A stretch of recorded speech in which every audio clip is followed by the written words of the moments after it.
Eh, ¿yo? ¿Cuento yo? Yo. Perdón, perdón.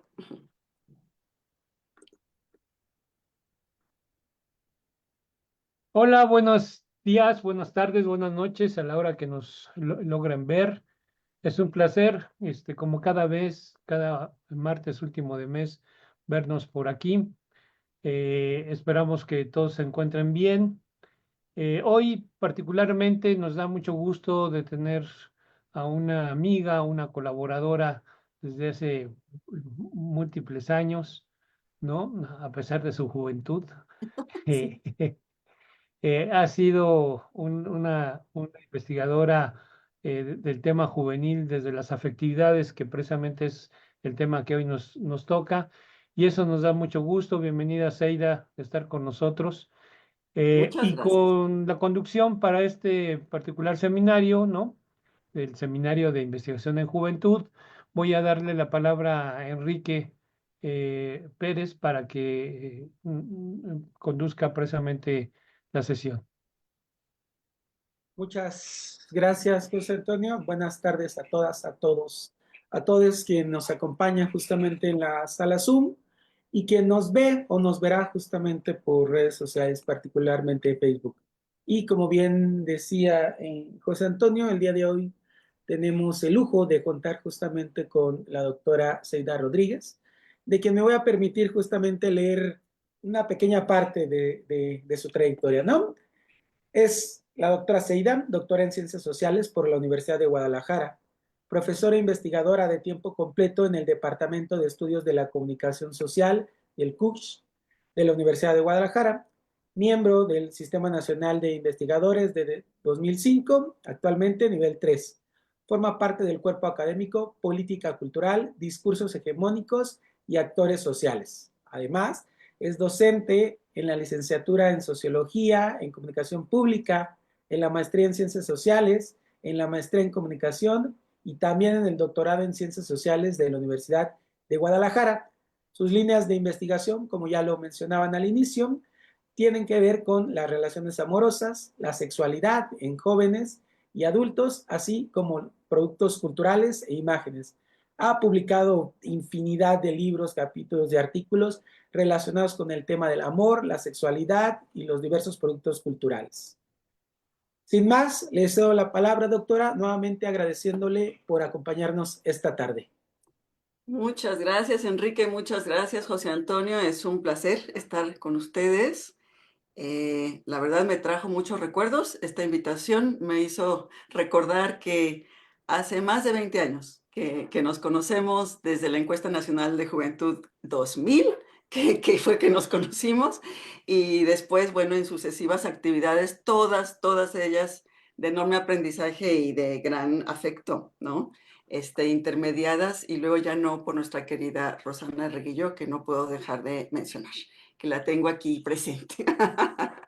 Em, bueno, les voy a compartir un PowerPoint para poder platicarles de una manera más ordenada lo que les preparé, que tuvo que ver justamente con recuperar una historia ya larguita de producción, de investigación que tuvo que ver o que ha tenido que ver con juventudes y afectos y sexualidad, y que se ha reflejado en muchas publicaciones, y que me doy cuenta que en realidad nunca he abandonado, aunque ha habido otros proyectos en paralelo. Siempre ahí está este asunto y vuelve y vuelve, y este año creo que voy a volver de una manera más contundente a él, porque como le decía José Antonio hace rato, en 20 años han pasado muchas cosas, y los jóvenes también son ahora muy distintos y al mismo tiempo no.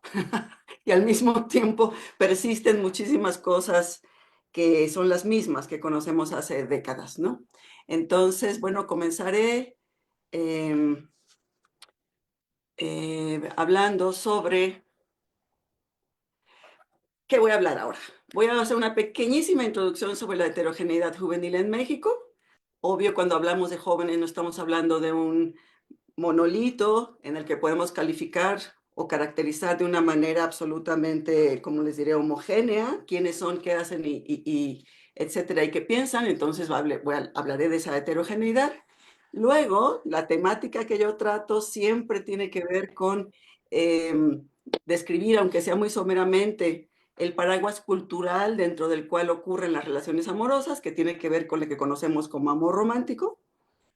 Y luego hablaré de 5 cositas muy rápidamente. Estas 5 cositas tienen que ver con publicaciones específicas que se generaron a lo largo de estos años y que fueron dejando hallazgos que me pareció importante recuperar para hoy y que tienen que ver con relaciones amorosas y nuevas tecnologías, por ejemplo, ¿no? Redes sociales, uso de WhatsApp, de Facebook en particular, eso es un temita.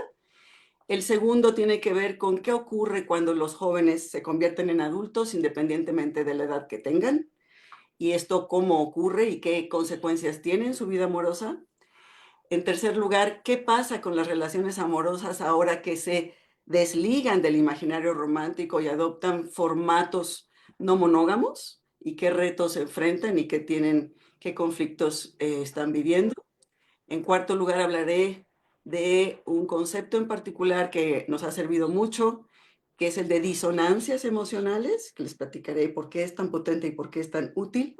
Y finalmente hablaré un poquitito de lo que se ha dado en llamar responsabilidad afectiva como una alternativa, digamos, a a nuevos retos y dificultades, porque costó mucho trabajo abandonar digamos, o que el amor romántico no sea hegemónico, pero también está costando muchísimo trabajo inventar otros formatos porque cada uno a su vez trae sus propias dificultades. Entonces, de eso hablaré ahora.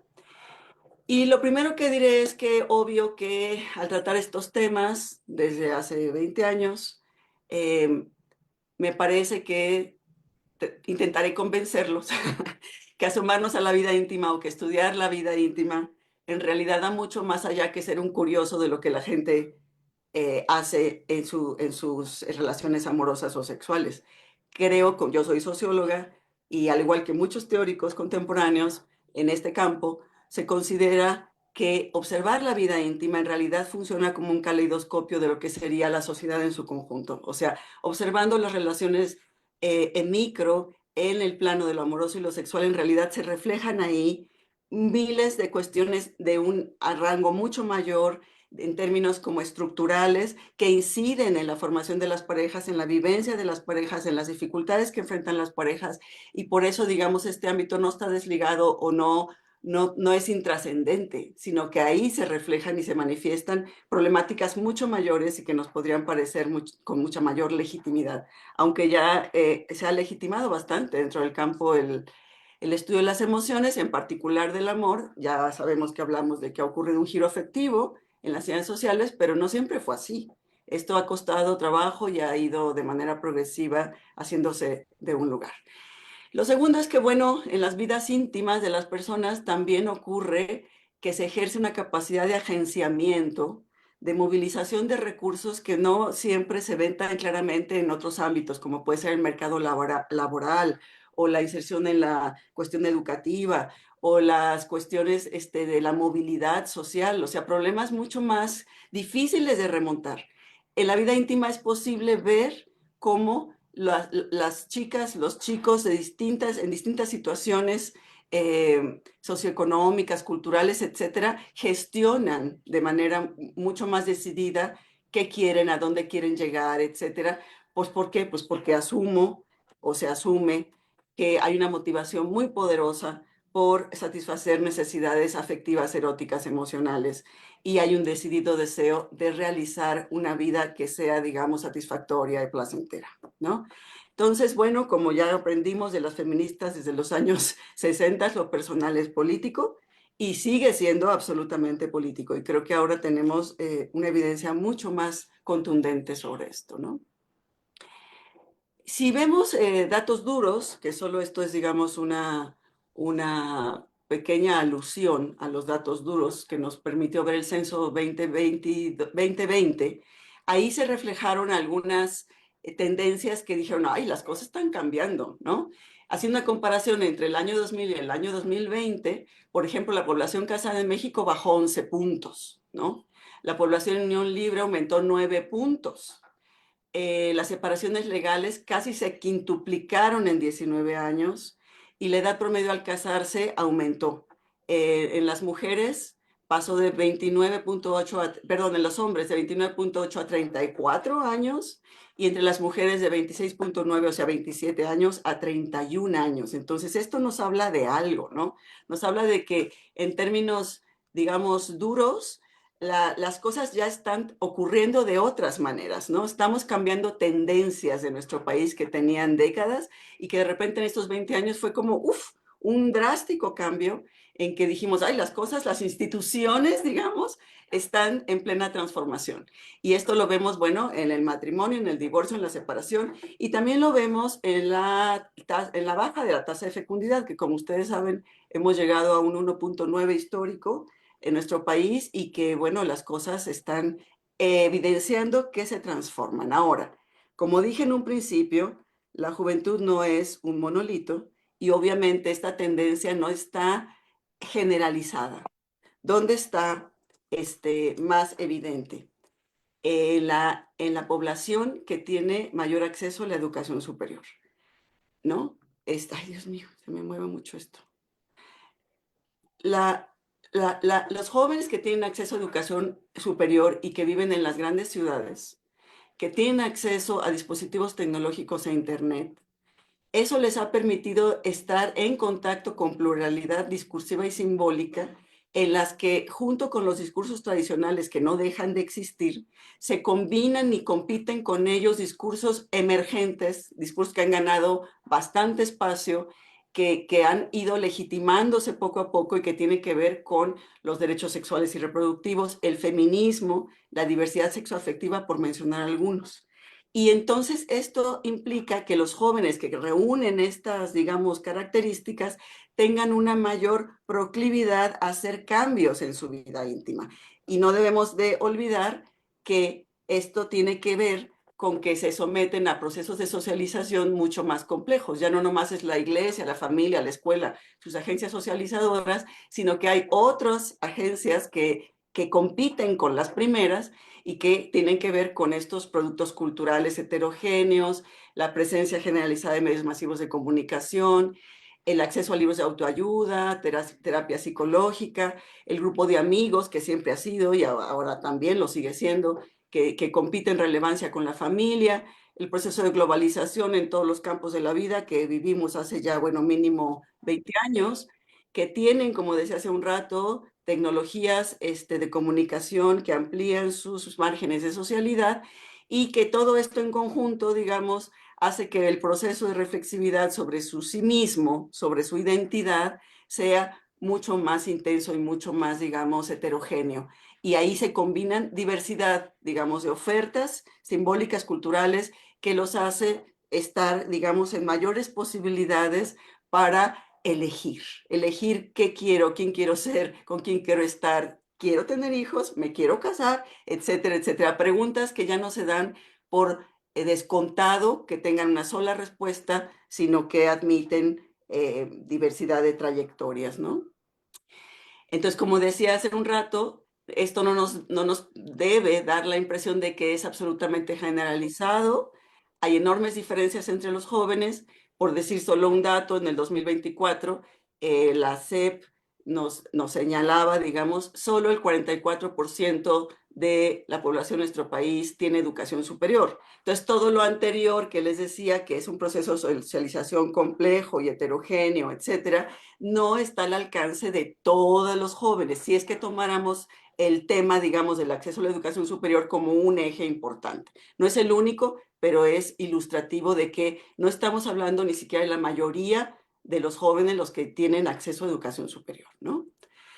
Ahora, las relaciones amorosas, como decía en un principio, están cruzadas por muchas cosas, no solo por el amor, no solo por el enamoramiento fulminante, la pasión, el deseo que ocurre en las primeras fases de estas relaciones, sino por condiciones estructurales de vida. ¿Cuáles? Acceso al trabajo. ¿A qué tipo de trabajo? ¿No? Si es un formal, informal, precario, riesgoso, si permite cierta estabilidad, si permite tener una vivienda propia, por ejemplo, el nivel de acceso a educación, la etnia a la que se pertenezca, la edad, la religión, el medio social y por decir uno más, la dependencia o independencia de la familia de origen, todo eso determina que los chicos estén situados de diversísimas maneras en torno a cómo vivir sus relaciones amorosas, ¿no?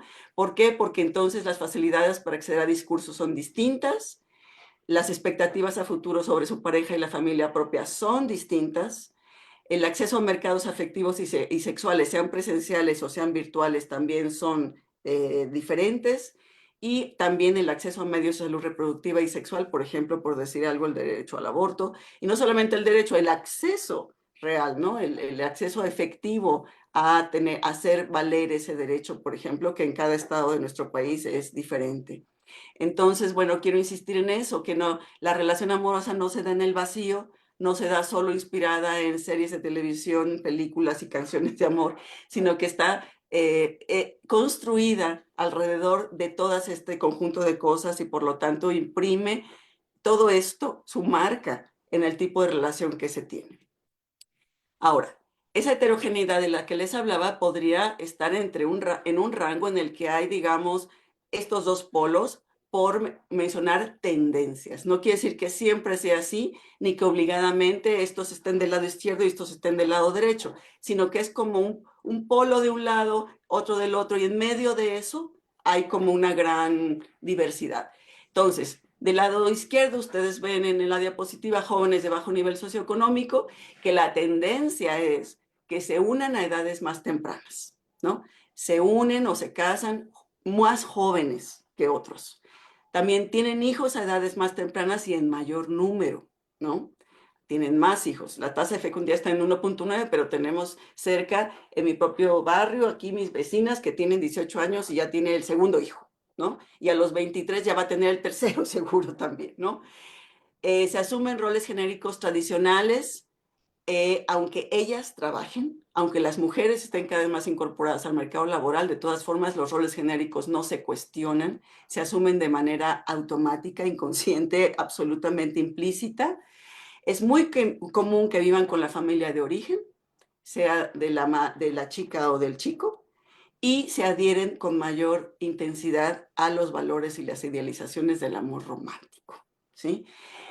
Del lado derecho, estoy aquí mencionando las tendencias que tienen que ver con las clases medias y con acceso a educación, donde se retrasa la edad de la unión, se retrasa la llegada de los hijos o de plano deciden no tenerlos, que tienden a ser independientes de su familia de origen porque tienen acceso a ese mercado laboral, por más precario y flexible que sea, pero lo tienen, se adhieren a valores igualitarios y cuestionan el amor romántico. Entonces, esto abre como el rango de lo que sigue siendo bastante tradicional y bastante, digamos, eh, donde se ven las persistencias culturales de manera más evidente, y del otro lado estaría siendo más obvio el cambio cultural, ¿no? La transformación o al menos la evolución o el cuestionamiento sobre lo que ya se conoce y que no se asume con total sumisión, digamos, con total adherencia, ¿no? A lo tradicional, a los roles, a los ideales del amor romántico, etc. Ahora, ¿de qué se trata ese famoso amor romántico? Bueno, se consiste en un imaginario, pero también ese imaginario que se traduce a una forma de organización social específica de las relaciones amorosas. No solamente son ideas, valores que están en las cabezas de la gente, sino que eso se traduce en prácticas, en leyes, en roles, en estereotipos, etcétera, que son los que organizan ya de forma cotidiana la relación amorosa. ¿A qué me estoy refiriendo? Las instituciones jurídicas como el matrimonio, roles genéricos en el caso masculino de proveeduría económica, en el caso femenino de trabajo doméstico y de cuidado, de niños y de la familia en su conjunto, digamos. Prácticas sociales ritualizadas, las típicas, el cortejo, el noviazgo, el casamiento, etcétera.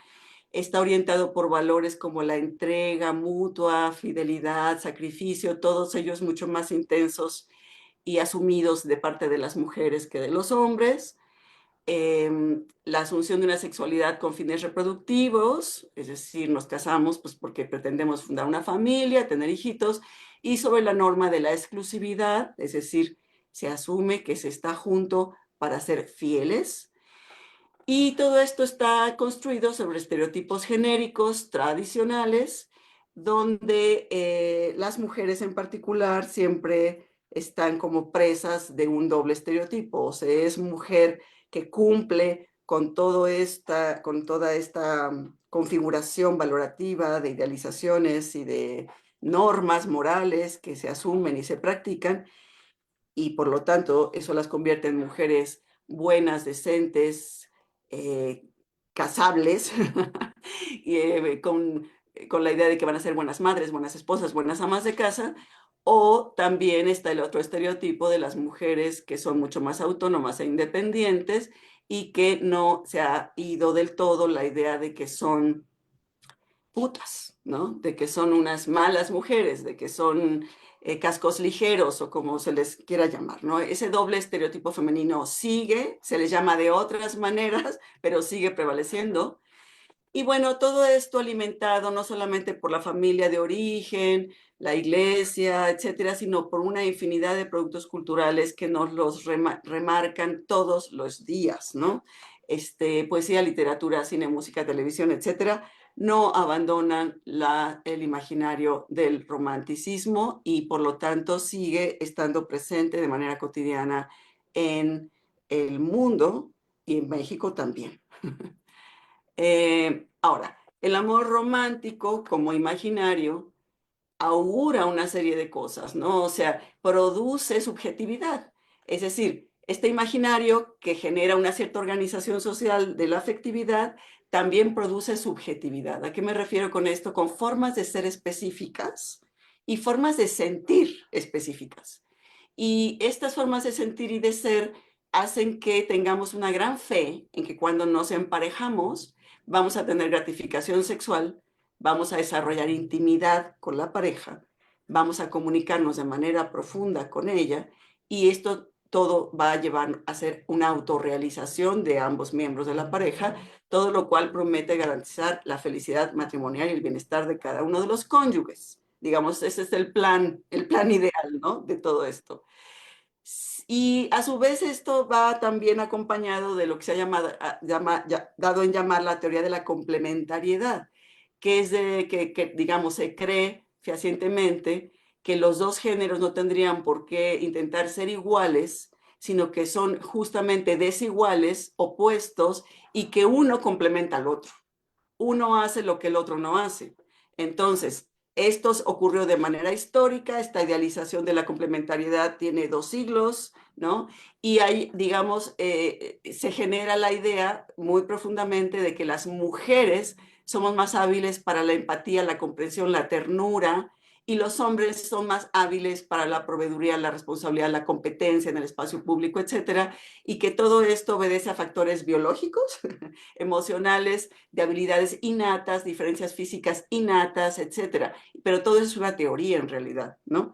Ya hay mucho escrito, mucho, digamos, investigado a nivel, sobre todo histórico, de que esto no siempre fue así, no siempre se pensó así, pero a estas alturas de la historia creemos, o el imaginario romántico sigue sosteniendo que es así, aunque ya haya esto entrado en una crisis bastante importante.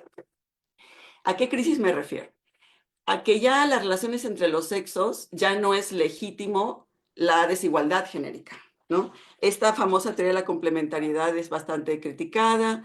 Hay un cuestionamiento de la dominación masculina, de la consecuente subordinación femenina, se han secularizado valores sexuales y se han liberalizado cada vez más nuestras actitudes frente al control de la natalidad, del aborto, el divorcio, el sexo prematrimonial, la cohabitación de las parejas no casadas y la diversidad sexogenérica. Todo esto más en ciertos grupos, vuelvo a insistir en eso, que en otros. Sigue habiendo grupos sociales específicos donde todo esto se da por sentado que no debe existir, digamos. No debe existir el aborto, no debe darse el divorcio, no debe ocurrir el sexo prematrimonial, las personas no deben vivir casadas si no están casadas, no deben vivir juntas si no están casadas, y por supuesto la heterosexualidad es la regla.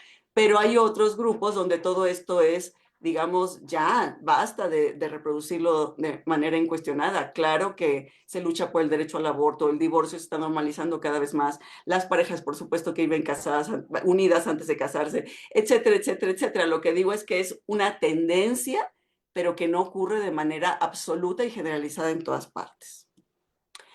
Ahora, a pesar de esa crisis del amor romántico, persisten los mitos del amor romántico. Y esto es muy interesante porque al menos ya se les dice mitos. Al menos ya se dice así como, hay los mitos del amor romántico, ya nadie debería creerlos, pero hay tanta autoayuda alrededor de esto, que eso lo que señala es cómo siguen siendo relevantes, ¿no? Si no, no habría tantas cuestiones de consejería, de terapia, libros, videos, etcétera, para estar como advirtiendo y tratando de hacer como conciencia de que esto ya no es posible, no tendría razón de ser. El esperar al príncipe azul o la media naranja, y que si eso no ocurre somos fracasados, no logramos ser plenos en la vida. Pensar que el amor todo lo puede, solo hay que perseverar porque no hay obstáculos para él, el amor es todopoderoso, y cada que veamos telenovelas, digamos, eso vuelve a estar ahí presente. El creer que el amor puede cambiar a las personas, nuestro amor va a permitir que se le quite lo alcohólico, lo drogadicto, lo golpeador, ¿no? O sea, el amor puede cambiar a la gente. Los sentimientos son autónomos respecto a la conciencia y la voluntad, o sea, no se puede hacer nada frente al amor. Una vez que uno se enamora, no hay nada no hay que siquiera intentar racionalizar eso o incidir en eso, porque es un proceso que nos arrastra, muy al estilo del amor-pasión, ¿no? De Stendhal, de que es una corriente que nos lleva y punto. El pensar que la pasión prevalece frente a cualquier cosa, es para siempre, siempre va a haber intensidad de la relación en la pareja en términos sexuales, etcétera. El pensar que cuando una pareja está formada se legitima el sentirse que uno es dueño del otro y se den por sentados que son exclusivos y fieles, que los celos son naturales porque son justo la medida del amor, si no te cela no te quiere, etcétera, etcétera, y el amor es para siempre. Bueno, estos son los mitos, pero mitos que aunque pensemos o se diga que son mitos, pues parecería que en ciertos momentos de la vida no parecerían tan míticos, sino que estarían practicándose y orientando ahí los sufrimientos sobre todo de los enamorados, ¿no? Y bueno, son mitos porque en la realidad que ocurre, pues que la infidelidad es cada vez más común, o sea, el valor de la fidelidad, la exclusividad, pues queda un poco, mucho en el discurso y muy poco en la práctica, que los roles genéricos están en profunda transformación, tanto porque las mujeres trabajan cada vez más y porque los hombres, aunque trabajen igual que las mujeres, pero no asumen el trabajo doméstico y su parte, digamos, de que deberían tener el cuidado de los hijos. Y todo esto genera que la infelicidad y la frustración sean muy comunes en enorme cantidad de parejas. No solamente de adultos, que he conocido de eso, les decía, en un proyecto reciente, sino también las parejas de los jóvenes. También hay infelicidad y frustración y violencia y desigualdad y muchas cosas, y manipulación, etcétera, etcétera. Entonces, para acabar con este tema del amor romántico, en realidad termina siendo una promesa incumplida. Y ahora han emergido otras cosas que lo muestran con contundencia, es decir, o sea, ahora pretendemos defender otros valores, por ejemplo, ser autónomos, no depender uno del otro, ser auténticos, no mentir, no tener una doble moral, ¿no? Defender la igualdad, la libertad, el compromiso libremente asumido y que ambos sexos puedan autorrealizarse. El matrimonio en los hechos produce vidas rutinarias, aburridas y con fines fundamentalmente económicos y de reproducción familiar, y esto es bastante común. La supuesta fusión de la pareja en realidad es un conjunto de desigualdades y estas contradicciones exigen un gran esfuerzo de labor o trabajo emocional. Recuerdan a Arlie Hochschild, la teórica de la sociología de las emociones, que es quien propone este concepto de trabajo emocional para manejar la frustración, la decepción y el enojo, que no son entendidos como institucionales, sino como defectos personales. Vivimos una cultura donde el padecer todas estas problemáticas estamos convencidos de que se debe a una insuficiencia personal, no a una crisis de las propias instituciones que organizan a la pareja. Entonces, bueno, eso está señalado por muchos autores. Por decir uno, Eva Illouz ha señalado esto con bastante claridad, ¿no?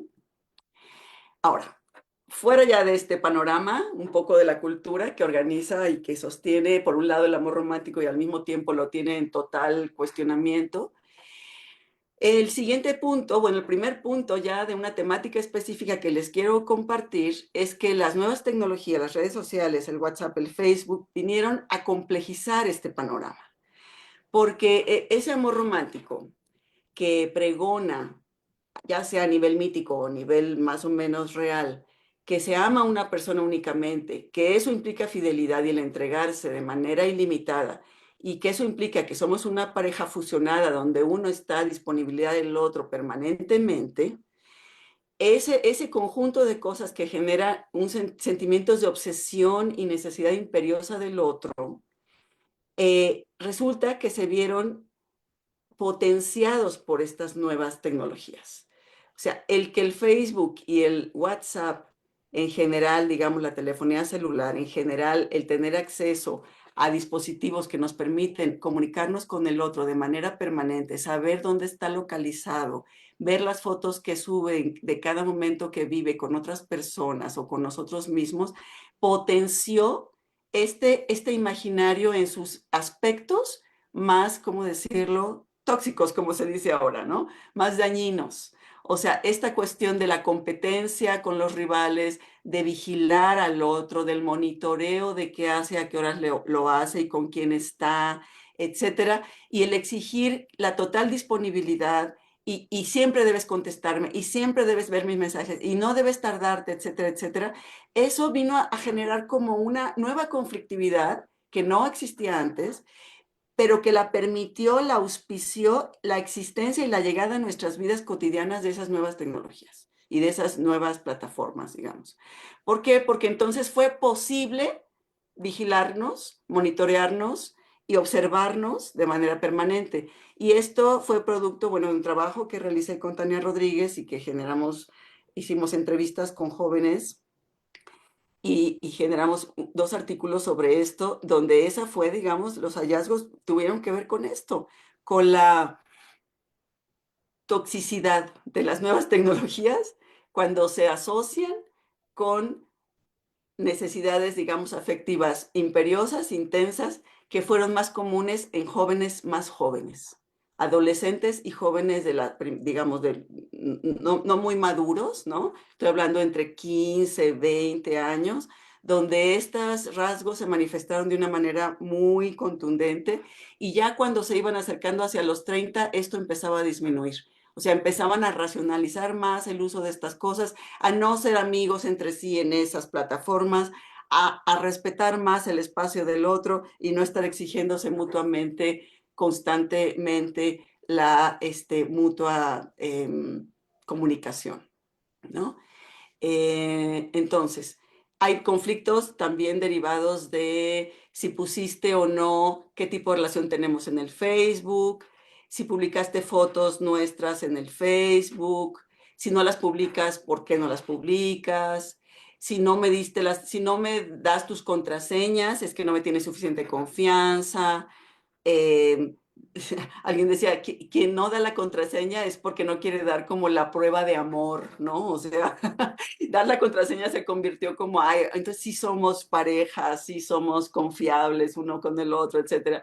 Y bueno, el espiar el pasado de la otra persona, entonces ya no nomás contar con su versión de qué relaciones ha vivido antes, sino ver fotos de esta pareja que tuvo con otras parejas anteriores y luego viene toda esa cosa de la comparación, es decir, si es más guapa que yo, si es más guapo que yo y qué mensajes tenía y qué subía y todo eso. Bueno, todo eso generó una fuente muy amplia de sufrimiento, de conflictos, de sufrimiento, de reclamos y parecería extraño, pero entonces podríamos asumir que estos dispositivos y estas posibilidades tecnológicas son paradójicas, porque por un lado amplía la socialidad, amplía la privacidad, amplía la libertad para socializar con personas que no están con presencia con nosotros y que pueden estar en cualquier parte del mundo y que etcétera, etcétera, pero al mismo tiempo funcionan como una cárcel, digamos, porque si estamos en pareja,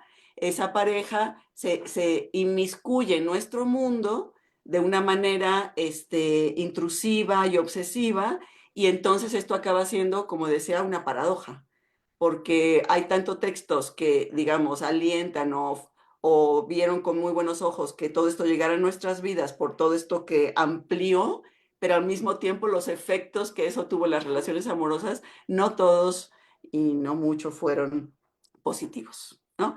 Entonces, bueno, esa es una gran como línea, es un tema en particular del cual se produce mucho. Hay bastantes publicaciones en torno a estos temas y más ahora que ya hay, como les diré, aplicaciones, por ejemplo, de citas. Entonces, todo este tema de tecnología y amor ha crecido muchísimo porque ya hay expertos solo, por ejemplo, en estudiar qué pasa con las personas en las aplicaciones de citas, ¿no? Sean las que son para personas heterosexuales o homosexuales, o qué pasa con los mercados matrimoniales. Cuando se amplían los mercados matrimoniales, y entonces qué ocurre, quién se casa con quién, qué éxito o no éxito tienen esas parejas. Entonces, esto se ha generado como una línea en sí misma, es lo que quiero decir. Hay mucho al respecto y bueno, sobre esto, cuando lo investigamos fue hace ya 10 años. Entonces, esto digamos que apenas estaba mostrando este lado oscuro de las tecnologías y las relaciones amorosas. El segundo tema que quería compartirles tuvo que ver con entrevistar a jóvenes que todavía no vivían en pareja, con jóvenes que ya vivían en pareja. Y entonces esto dio origen a un texto que se llamó Tránsitos juveniles y que señalaba varias cosas. Primero, que el paso de la juventud a la adultez no tenía que ver con dejar de tener 29 años, sino con el unirse y tener hijos. Y eso si ocurre a los 18, ocurre en ese momento. Es decir, ya se pierde por completo la idea de que soy joven, soy, digamos, en una etapa de experimentación, creatividad, libertad, etcétera, porque en ese momento se asumen roles, actitudes, responsabilidades de adultez y así ocurre. Igual que como pasa si un joven, una joven tiene 30 años y no ha llegado a ese punto en su vida, se sigue sintiendo joven. Entonces, la frontera entre juventud y adultez es absolutamente movible porque tiene que ver con esta asunción de responsabilidades, actitudes y roles, y por eso también es que el concepto de juventud es tan variable entre países, por ejemplo, ¿no? Donde la unión y la llegada de los hijos es más tarde, pues el periodo juvenil es mucho más extenso que en otros países donde el ingreso a estas responsabilidades es mucho antes. Entonces, bueno, tal cual lo constaté en estas entrevistas. Y también lo que fue evidente es que antes de que vivieran juntos, estos jóvenes cuestionaban mucho más, ¿no? Los valores imperantes, cuestionaban mucho más el matrimonio tradicional, cuestionaban mucho más los valores románticos. Y a la hora de ya vivir juntos, con el otro grupo de jóvenes que ya vivían juntos, era evidente que ya se había abandonado ese cuestionamiento y que más bien se estaba asumiendo como es que así son las cosas. O sea, hay un proceso como de aceptación de la institucionalidad, aunque en la primera juventud hubiera habido un deseo de ser como más rebelde, ¿no? Más revolucionario en ese sentido, ¿no? Entonces, el tránsito de la juventud a la adultez, yo lo leí como una disminución del poder para cambiar las instituciones, a cuales me refiero a familia, sexualidad, roles genéricos, y en esto tiene que ver muchísimo el papel de las familias de origen. En los relatos de los jóvenes que ya viven juntos, había frecuentemente alusiones a la suegra, al suegro, a mi mamá, a mi papá, que jalan, presionan de diversas formas a que la vida de pareja se normalice, que no anden como quien dice jugando a hacer como inventos, ¿no? Y todo eso se pone mucho más tremendo cuando llega un bebé. Hay ahí relatos pues chistosos, ¿no? De que si entre la pareja era un acuerdo que entre los dos iban a cuidar al bebé, trascendiendo el tema de la asignación genérica tradicional, ahí entonces llegaba la mamá y ¿por qué tú le cambias el pañal al bebé? ¿Por qué no lo hace ella? ¿O por qué tú estás cocinando? ¿Por qué ella no te da de comer? Etcétera, ¿no? Y al mismo tiempo la suegra haciendo lo propio y la mamá de ella diciendo, pues tú eres la que le debe dar de comer porque come mucho mejor el bebé contigo y no con él. En fin, cómo las familias, sobre todo pues los padres de ambos, jalaban, presionaban a que hubiera un retorno a la vida, digamos, de pareja tradicional y cómo eso la verdad es que va marcando y va cansando y pues se va aceptando. Contribuyen, digamos, a que todo esto se regularice y normalice por los cauces normales. Entonces, esto fue algo interesante que me pareció que, independientemente de la edad, como les decía, ocurre cuando ya se pasa del dicho al hecho, cuando se pasa del plan de lo que va a ser nuestra vida juntos a lo que es ya la vida de pareja en la realidad, ¿no? Bueno, ¿qué más pasó en este tiempo? Bueno, ya hablé de que han entrado en crisis la monogamia, la fidelidad, el privilegio masculino está muy cuestionado y las desigualdades genéricas están muy cuestionadas. Ok, entonces, han surgido nuevas formas de pensar lo que se desea es para las relaciones amorosas y esas nuevas formas de relaciones amorosas a su vez tienen sus propios dilemas, sus propios retos, sus propias dificultades. Me refiero a las relaciones que se llaman abiertas, a las relaciones poliamorosas, las redes afectivas, y que todas ellas han sido muy, muy difundidas y muy también defendidas por diversas autoras feministas. No solamente autoras muy famosas, por decir algo, Tamara Tenenbaum, que es de las más leídas, o Coral Herrera, la española, ¿no? Que son muy feministas y al mismo tiempo muy, digamos, críticas de todo esto del amor romántico, y que, bueno, ¿qué hay detrás de eso? Una crítica feroz a la violencia, a la desigualdad y el ya estamos hartas de estar soportando estas situaciones, ¿no? Pero bueno, quienes se han aventado el reto de asumir estas relaciones nuevas, digamos, han encontrado que la cultura, digamos, no cambia de un día para otro y que el escenario cultural en el que se sitúan está muy como muy complejo, muy lleno de contradicciones. Por una parte, este imaginario romántico de que les platiqué antes sigue presente, sigue reproduciéndose, sigue estando presente y sigue existiendo como un imaginario legítimo y deseable para millones de personas y para el mercado, por ejemplo, ¿no? La economía que gira alrededor del matrimonio y de todas las fiestas, despedidas de solteras, baby showers, todo eso lo ha hecho también que se potencie y se intensifique y perviva. O sea, eso como que ha hecho un clic muy poderoso con lo económico y también, bueno, lo que vende más son las historias de amor, que son los clichés que conocemos, ¿no? Lo hemos visto y está estudiado en películas, en series, en telenovelas, en canciones, en imágenes de publicidad, en imágenes de todo tipo. Los clichés románticos son los que más venden, ¿no? Entonces, todo esto está permanentemente allí, ahí en ese escenario, en las ciudades, en la cultura del internet, en todas partes. Pero por otro lado, están estos nuevos aprendizajes socioculturales que se traducen también en aprendizajes emocionales, es decir, queremos sentir de otra manera.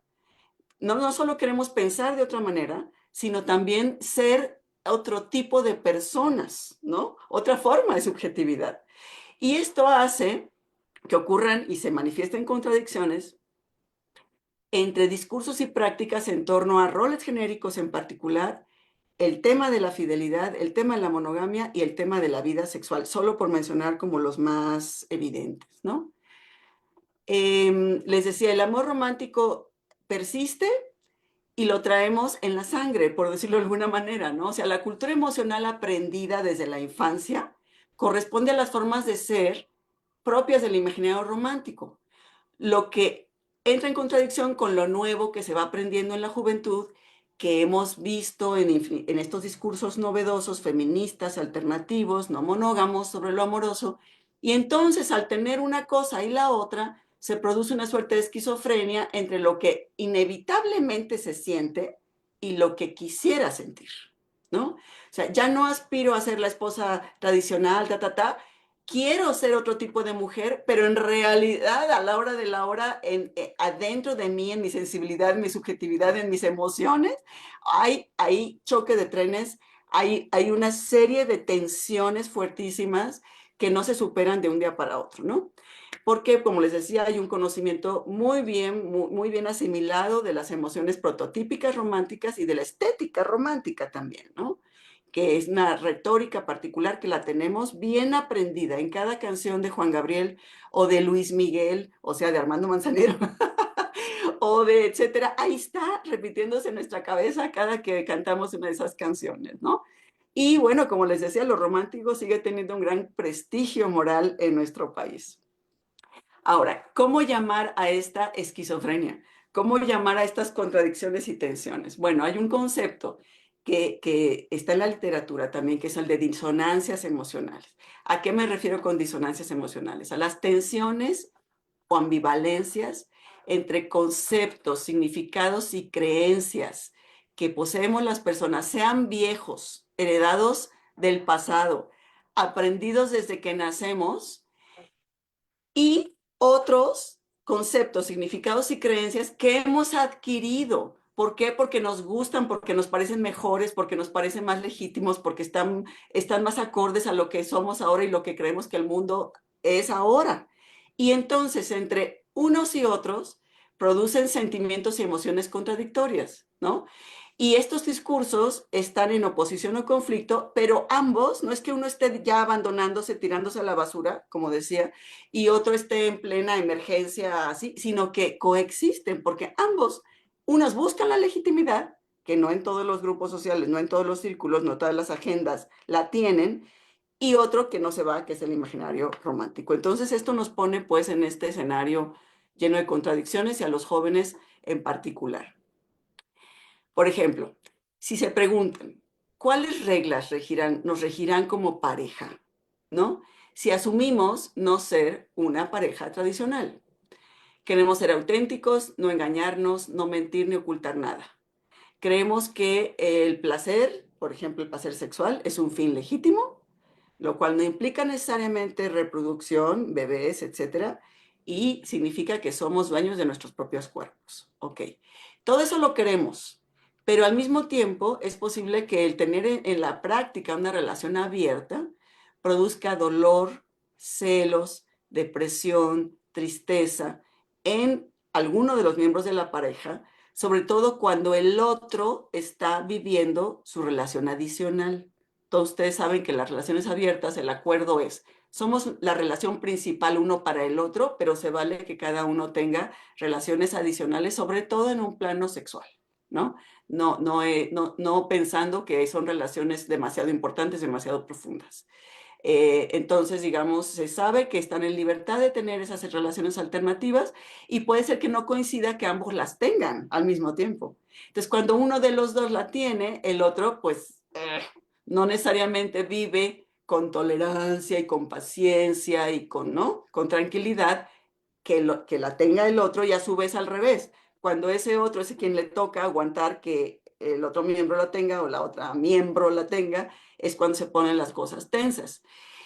Y al mismo tiempo, al ver sufrir a la pareja, pues también emergen sentimientos como de querer proteger, cuidar, hacer feliz al que se siente en desventaja. Y esto, fíjense que en algunos relatos también de entrevistas aparece muy clara la desigualdad genérica, porque ¿qué tal cuando es la chica la que se embaraza, por ejemplo, obvio, que son las mujeres nos embarazamos, y entonces ya no está en el mercado romántico igual que la pareja? Entonces, tenemos una relación abierta, pero yo ahorita estoy embarazada y entonces resulta que el cuate sigue saliendo con personas y la chica no, ¿verdad? Entonces, eso, por ejemplo, revela grandes desajustes y grandes desigualdades, ¿no? Ahora, en el caso de las relaciones poliamorosas, estos celos, tristeza o depresión son aún mayores porque el trato, la organización de la relación poliamorosa es diferente al de la relación abierta. La relación poliamorosa no implica la posibilidad de que uno y otro tengan relaciones adicionales de tipo sexual, sino que hay un involucramiento amoroso entre más de dos personas en la pareja, es decir, pueden ser tres, pueden ser cuatro, las que sean, y todas ellas están con el conocimiento de que los otros existen, de que hay un acuerdo de que sea así, y todo el mundo sabe qué lugar ocupa en ese equilibrio, digamos, ¿no? Entonces, la regulación de los afectos ahí se vuelve también complicada porque cómo conservar el lugar, cómo conservar el estatus que se tiene y no perderlo frente a otro que tal vez pueda ser una relación más intensa de lo que era de lo que es ahora la que yo tenía con esa persona, etcétera, etcétera. Estos dilemas se enfrentan los jóvenes y lo más terrible que sale en las entrevistas es que el dolor que les produce estas dificultades, ya de poner en la práctica estos acuerdos, se vuelve culposo.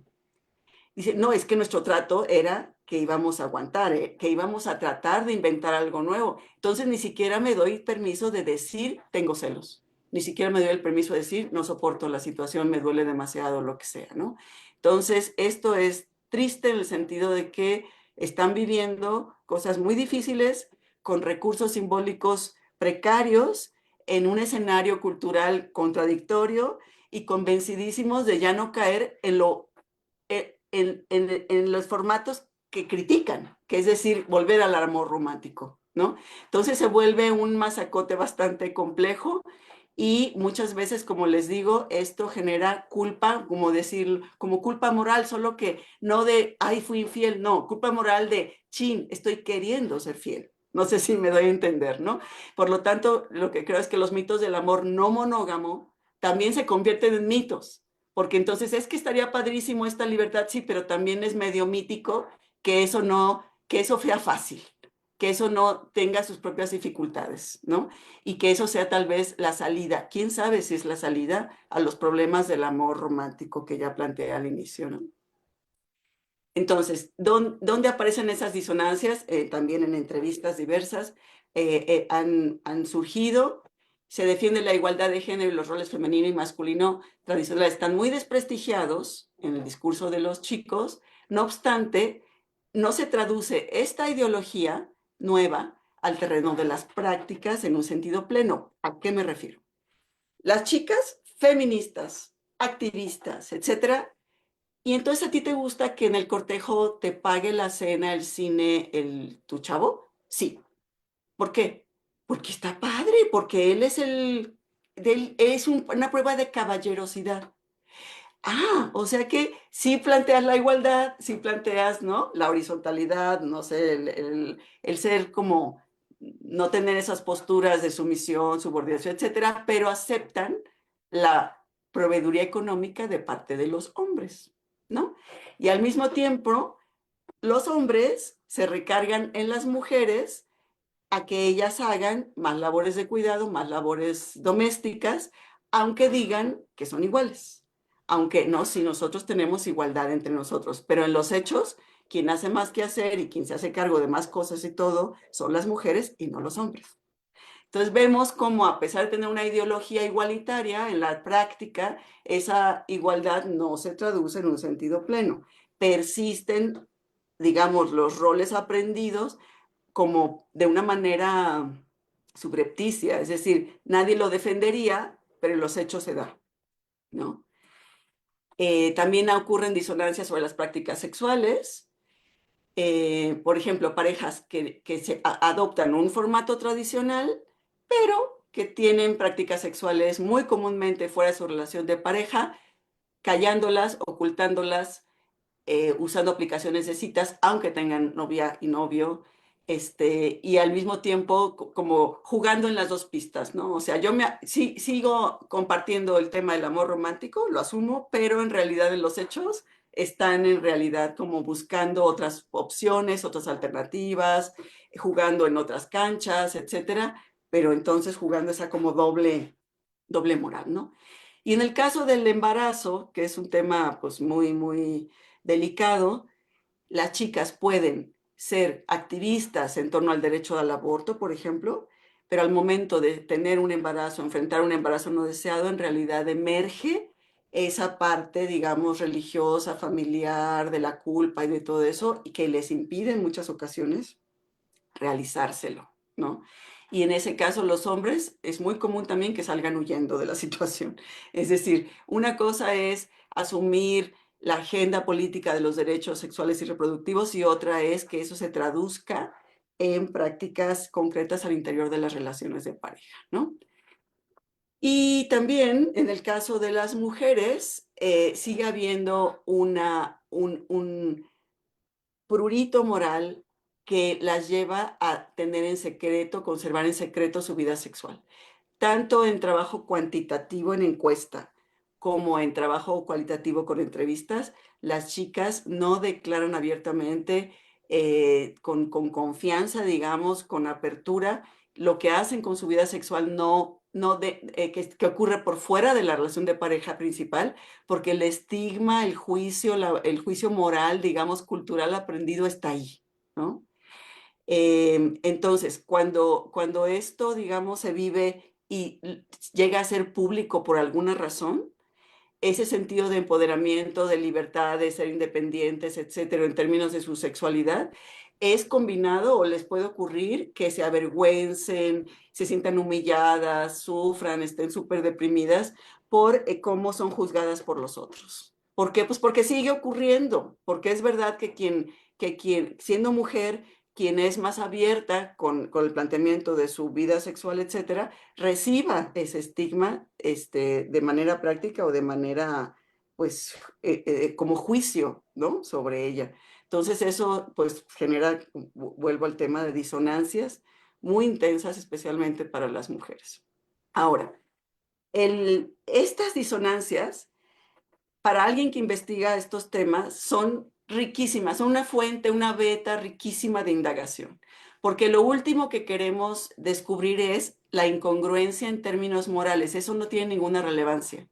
Lo que tiene relevancia es por qué hay como dimensiones de la vida que transcurren por una senda obedeciendo a cierta lógica, a cierta racionalidad, y otras dimensiones de la vida que transcurren orientadas por otra racionalidad, ¿no?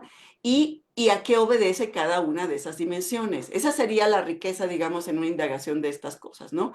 Los ocultamientos, los secretos y todo esto, lo que nos revela es justo el régimen de indecibilidad que sigue existiendo a pesar de que creamos que hemos avanzado mucho, que hay más apertura, más liberalización, más respeto, etcétera, etcétera, sigue habiendo, porque la medida en que existe ese régimen es en la medida en que eso es indecible, ¿no?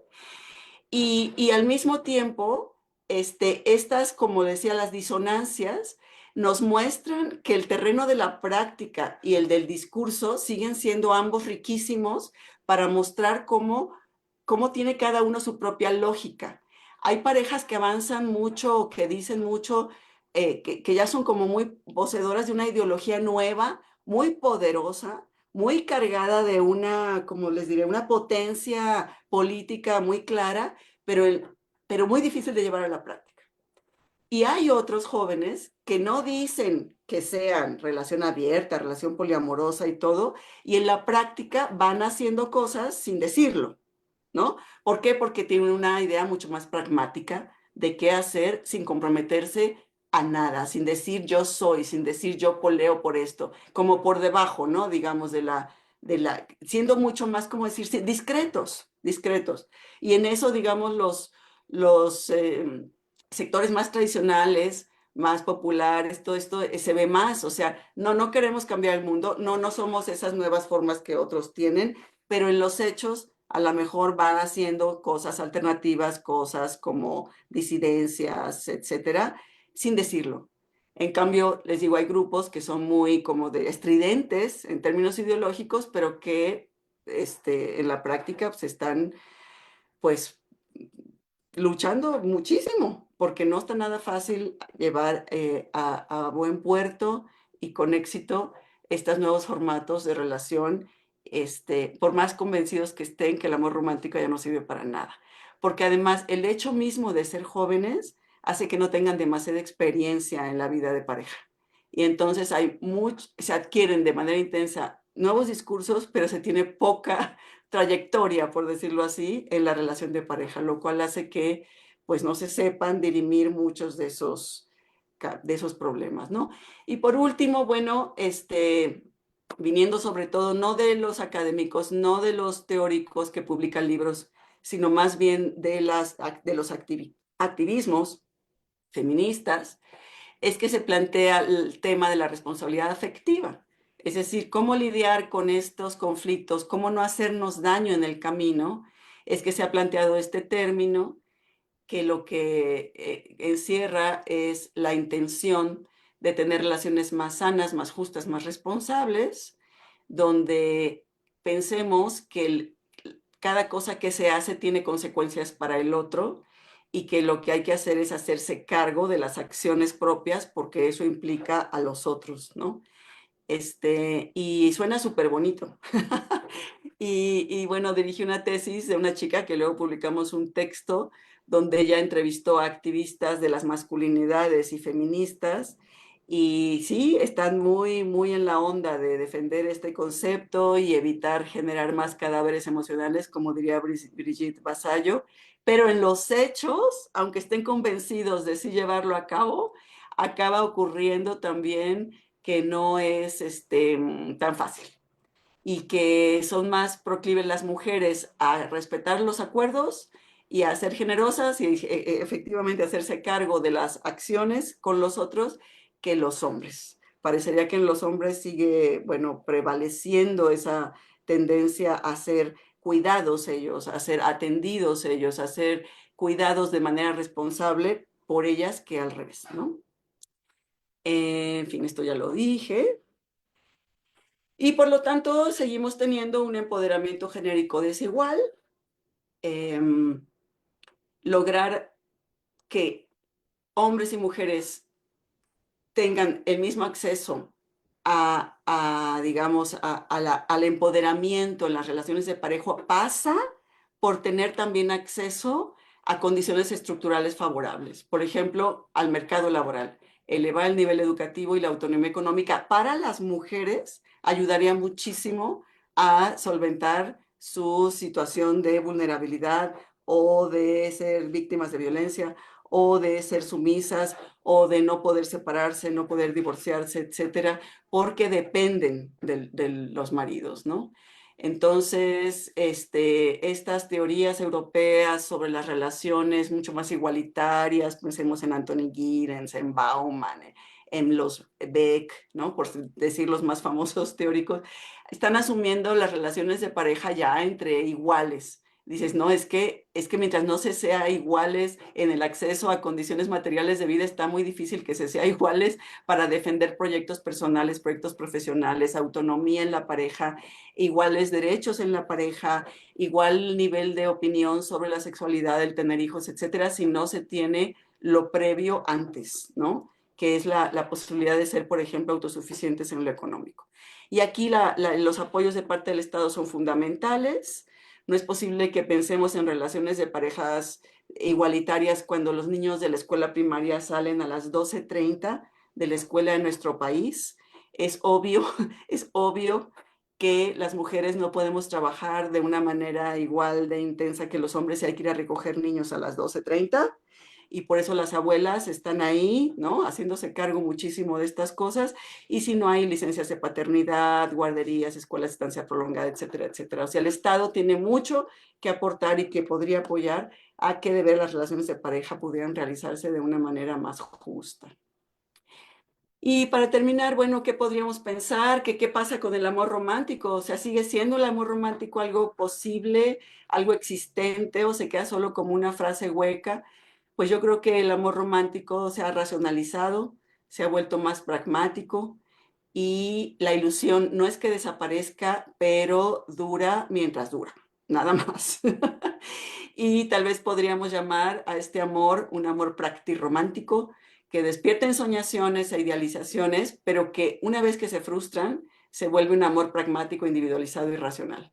¿Por qué? Por la sobrevivencia de cada uno, porque si no, digamos, pues no habría mucha salida frente a eso y es importante sí tener salidas frente a eso y poder sobrevivir relaciones que no funcionen y que no nos quedemos, por ejemplo, las mujeres, las chicas en particular, pensando que fracasaron, pensando que fueron abandonadas, pensando que no tienen ya más oportunidades, y más si ya no son vírgenes, y más si ya tienen un hijo, por ejemplo, y que eso las hace cargar con un sino en el mercado romántico, ¿no?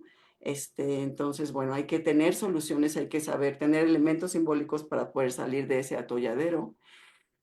Y Y bueno, es necesario inventar formas nuevas de organización de las relaciones amorosas.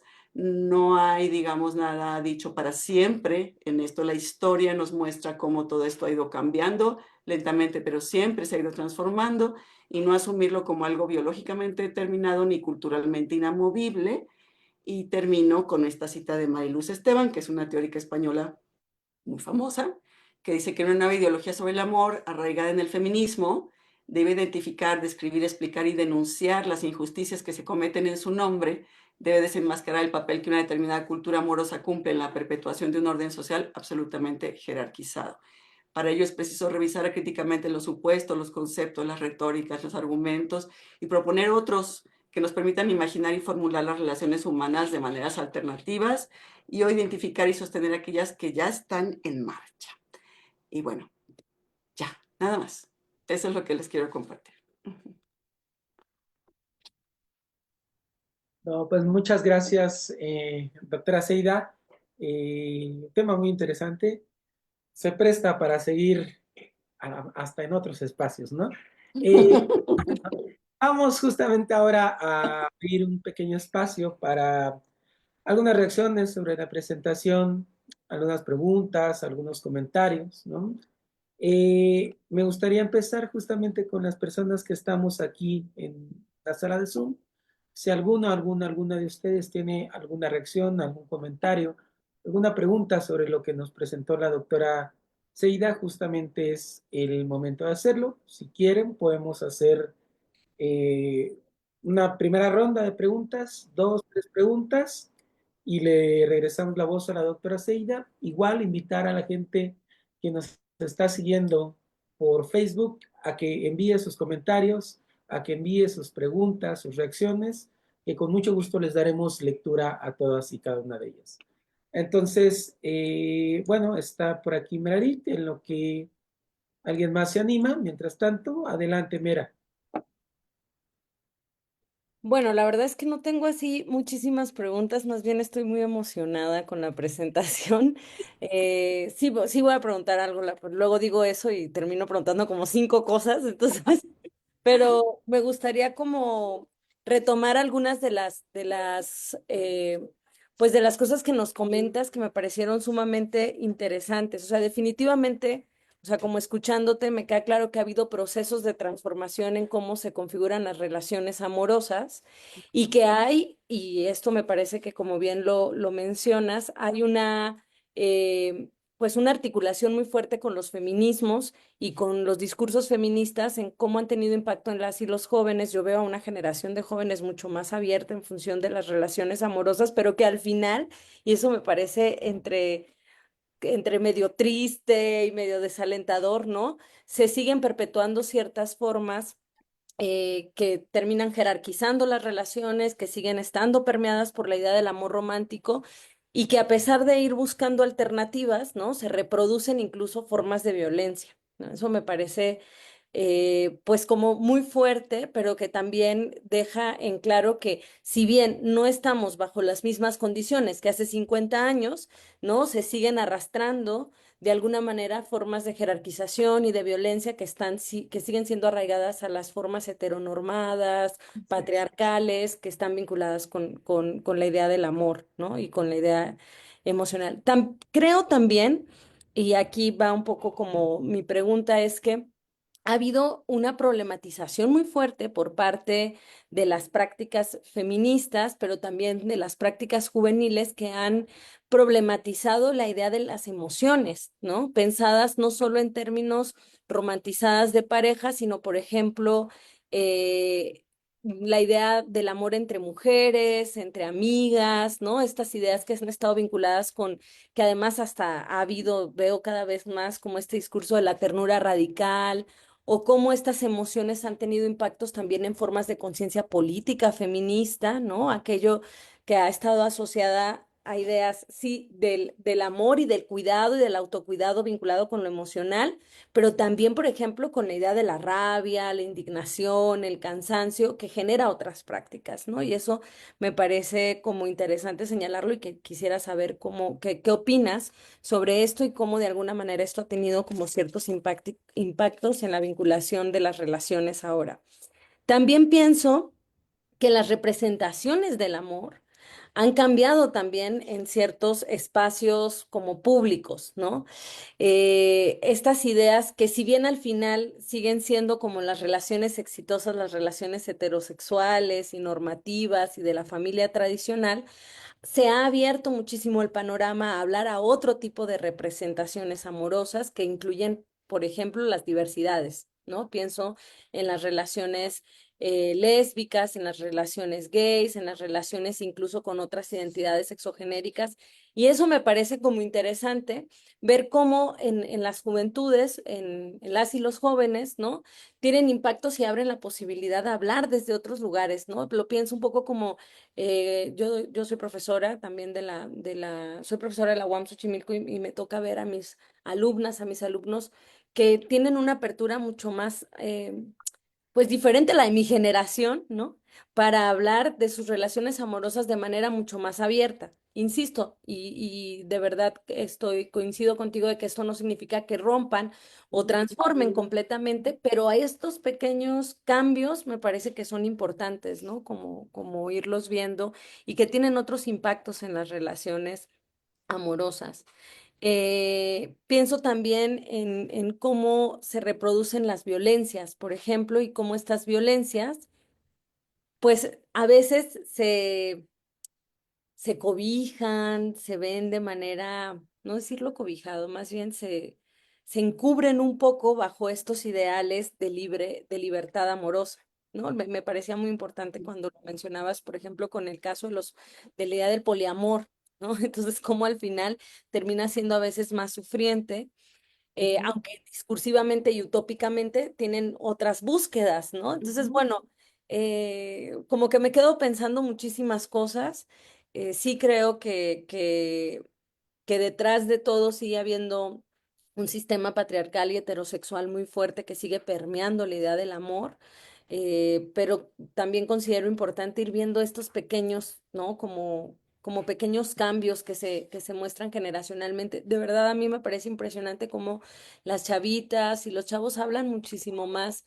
A lo mejor no con los adultos, ¿no? No con la familia, pero sí entre pares, hablan de una manera muchísimo más abierta, por ejemplo, de su sexualidad o, por ejemplo, de la posibilidad de establecer vínculos no heteronormados, ¿no? No heterosexuales. Y eso lo veo como más abierto en las nuevas generaciones. No sé cómo Ujú. lo ves, Aida. Gracias. Gracias. Ah, Contesto ahorita Enrique o después del conjunto, ¿verdad? y si gustan, hacemos Sí. una pequeña ronda, ya que está por acá José Antonio y luego Antonio Lira, y Ujú. dejamos perdón, Moni, con el resto de las preguntas para una segunda ronda, si estás de acuerdo. Sí, gracias. Pues como siempre, muchas felicidades, Aida. Mm, Apasionante siempre tu tema y mejor cómo lo expones. Em, Habría muchas cosas que decir, ¿no? De tu exposición, em, pero me quedaron rondando dos asuntos que un poco por experiencia en la investigación. Una es cuando estaba yo haciendo una entrevista a profundidad con una chava, madre soltera de dos hijos, este, mm, responsable de sus hijos, precisamente ella sola.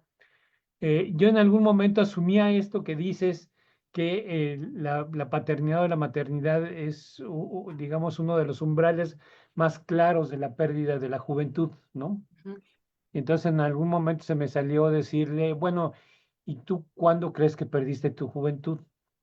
ujú, Y me regresó casi indignada, diría yo, diciendo, oye, yo todavía soy joven, ¿no? ujú, Me gusta el rock, me gusta la diversión, etcétera, etcétera, ¿no? ujú, No, no, no, ¿qué me denigras diciendo que ya no soy joven? ¿No? Entonces, en ese sentido, me parece que el tema de la relación de pareja o aún de los hijos, no necesariamente, ¿no? Es ujú, un umbral que elimina o que hace que el proceso juvenil haya terminado, ¿no? Y el otro es un asunto que tiene que ver con la experiencia en la pandemia, que digamos tiene dos versiones, digo, dos lados de la moneda. Uno es esta, digamos, incremento en todas las problemáticas vinculadas de alguna manera general con la salud mental, pero yo diría con las emociones y con las afectividades, ¿no? Ujú. Que me parece que ahí se expandieron, se multiplicaron los problemas y que ciertamente podríamos, yo no sé si de manera este, casi extrema, hablar de una nueva generación de afectividades, ¿no? Que tiene que ver con un asunto de las soledades, ¿no? Que me parece un tema muy importante, o de las decisiones de estas, de prácticas asexuadas, ¿no? O este tipo de asuntos que tienen que ver con una especie como de recogimiento afectivo, ¿no? Como de protección afectiva o de tratar de una protección afectiva hacia otras, hacia una serie de relaciones que siempre han sido muy complicadas, ¿no? Y que me parece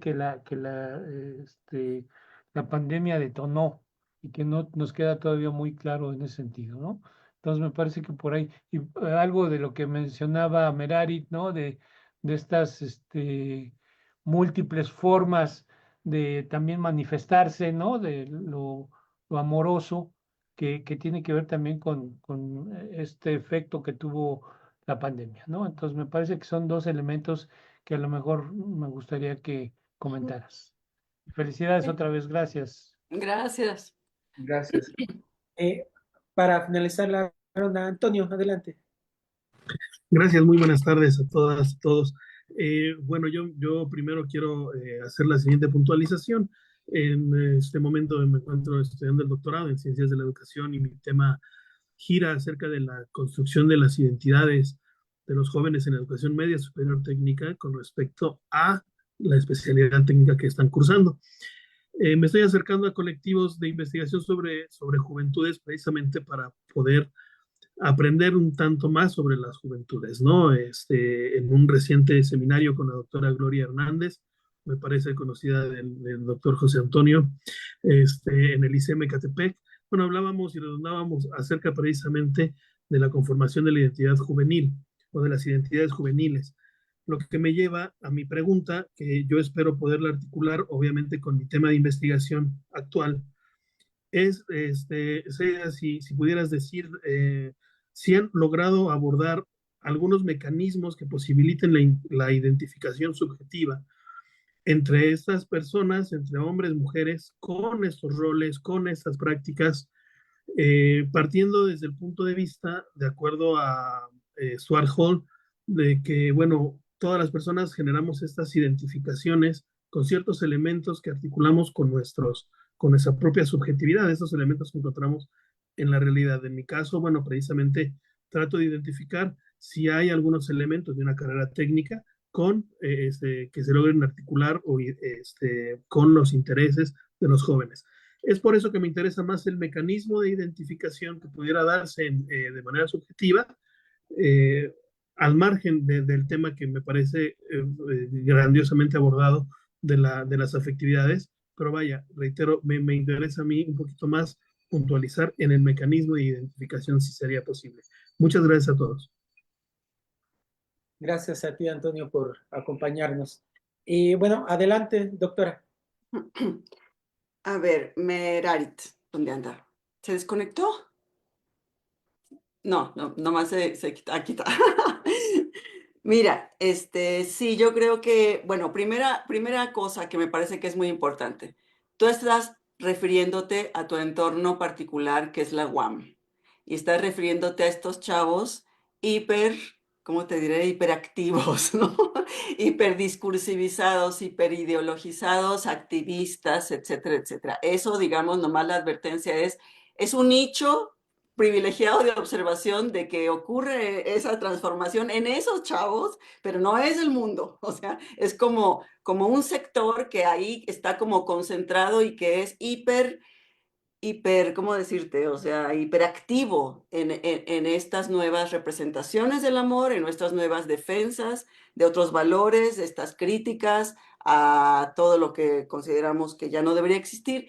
Y estos chicos son especialmente potentes para plantearlo, pero creo que es un sector, digamos, muy localizado que nos permite ver, pero que si no salimos de ahí, creeríamos que todo, que todos y que el cambio cultural viene de una manera mucho más potente de la que viene. Esa es una primera cosa que me gustaría decirte. Yo lo veo igual en mi universidad, poquito menos. Yo creo que la UAM y la UNAM son más poderosos aún en eso, pero claro que lo veo porque estoy en un centro de ciencias sociales, entonces por supuesto ahí todo está pintado, todo está, es el activismo y la manifestación constante de muchísimas cosas, ¿no? Las redes afectivas sí es un fenómeno que ha crecido mucho, la sororidad, los sentimientos, digamos, de apoyo mutuo entre mujeres, comunicación, el tema de la ternura radical y todo esto, está ahí. Hay mucha gestión afectiva a través de estas formas que tal vez ya existían antes, pero no recibían los nombres que ahora tenemos y que las hacen ser mucho más visibles. Y que creo que también se han abierto espacios donde esto es más, digamos, tenemos derecho a vivirlo y tenemos derecho a decirlo y ahí está, ¿no? Y sin embargo, no creo que esto lleve en consecuencia al crecimiento permanente de, por ejemplo, una identificación afectivo-sexual lésbica, ¿no? O sea, creo que las preferencias por formas no heterosexuales cambian poco a lo largo del tiempo. Y afortunadamente ahora tenemos la encuesta que hizo INEGI sobre diversidad sexoafectiva, que generó datos muy importantes que no teníamos antes, y ojalá la repliquen dentro de unos años para ver esto, porque digamos, no sabemos, ¿no? Si esto en realidad está dando de una mayor libertad y de una mayor capacidad para ejercer la afectividad de otras formas, o son periodos que son como pasajeros, ¿no? Hay creo que ahora una mayor libertad para experimentar, creo que hay espacios sociales donde esto es muy claro, no en todos. Bromeaba con una amiga que su hija me decía, es que creo que ella es lesbiana, mi hija es adolescente lesbiana, pero en su escuela todas son, y todos los chicos son también bisexuales, porque ser heterosexual ya es lo retrógrado. Se ha convertido como en una moda y es una secundaria y prepa donde todos son alternativos, ¿no?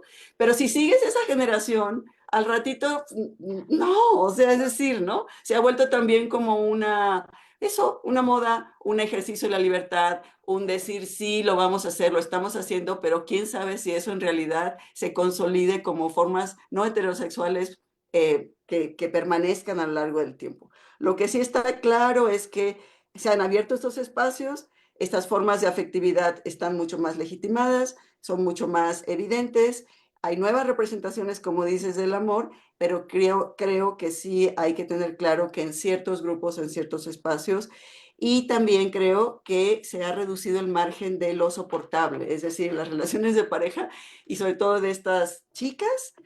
eh, Hay una chica que me decía, es que es el mal de la feminista, estar sola, porque la conflictividad con las parejas es muy presente, es muy constante. ¿Por qué? Pues porque ya no aguantan cualquier cosa, ¿no? Entonces el mal de la feminista es pues, buscar y no encontrar, buscar y volver a ver violencias y cosas y entonces estar sola. Entonces, chin, así como... Entonces creo que el margen de tolerancia ha bajado, se identifica muy claramente ahora estos excesos, estas violencias, pero tampoco estoy segura si eso las lleve a quedarse solas. Es posible que luego ocurra que hay un enamoramiento, hay una relación y baja el activismo y aumenta el amor. Eso también lo hemos visto. Es decir, hay activismo muy ferviente cuando no tienen pareja, son organizadoras del 8M, y luego cuando tienen pareja se alejan un poco, ¿no? Entonces también hay que ver esos vaivenes, ¿no? De la identidad, como decía Antonio hace un rato, o sea, la cuestión del afecto o está en el centro o se desplaza del centro y te vuelves más política. Entonces hay que ver esas combinaciones y me parece, bueno, interesantísimo. Pero sí, bueno, está ocurriendo fenómenos, sobre todo muy, muy visibles en las universidades, es lo que creo. Happy, pues qué bueno que esta chica se siente joven aún, o sea, me encanta, pero fíjate que igual podría ocurrir que una mujer soltera, madre de 2 hijos, pudiera decir, yo ya no, ya estoy fuera del mercado, ¿no? O sea, ya yo debo ser madre, ser responsable con mis hijas y yo ya no estoy esperando el amor de mi vida, como autodescalificándose y autoexcluyéndose de lo que sería la competencia erótica, romántica de los mercados. Y eso se ve mucho. ¿Por qué? Por una parte, porque efectivamente hay una desvalorización cuando ya hay hijos y está sola y por lo tanto, ¿quién se va a aventar el boleto de asumir una pareja que tiene hijos a su vez, ¿no? Eso hace que las mujeres como que pierdan capital, digamos, ¿no? Y lo otro puede ser que el tener una conducta, digamos, de búsqueda y de decir yo quiero seguir activa, yo quiero seguir presente, sea sancionado. ¿Por quién? Por su propia mamá, por el exmarido, por las hermanas, por las... O sea, hay también una suerte de vigilancia social a que se cumpla el rol, ¿no? Entonces, si a pesar de todo eso, ella dice, soy joven y yo voy a lo mejor ya le agrego de mi cosecha, voy a seguir buscando el amor, lo que sea, es que es una chica empoderada, es decir, que es una chica que está siendo proactiva en un contexto donde casi vas contracorriente, porque una vez que estás en esa situación, hay muchas desventajas culturales, ¿no? Y sociales. Entonces, bueno, qué padre que ella lo vive así. Y lo de la pandemia, bueno, esa es otra línea que se ha desarrollado mucho, todo lo que nos pasó con la pandemia y los afectos y la educación y el trabajo y todo lo demás. Y bueno, por una parte se constató que creció muchísimo la mediatización en la afectividad. O sea, la inscripción, por ejemplo, a Tinder creció no sé cuántos cientos por ciento. La gente estuvo intentando de todas las maneras posibles ligar, contactarse, tener aventuras, conocer personas, etcétera, etcétera. Eso está documentado, hay datos, etcétera.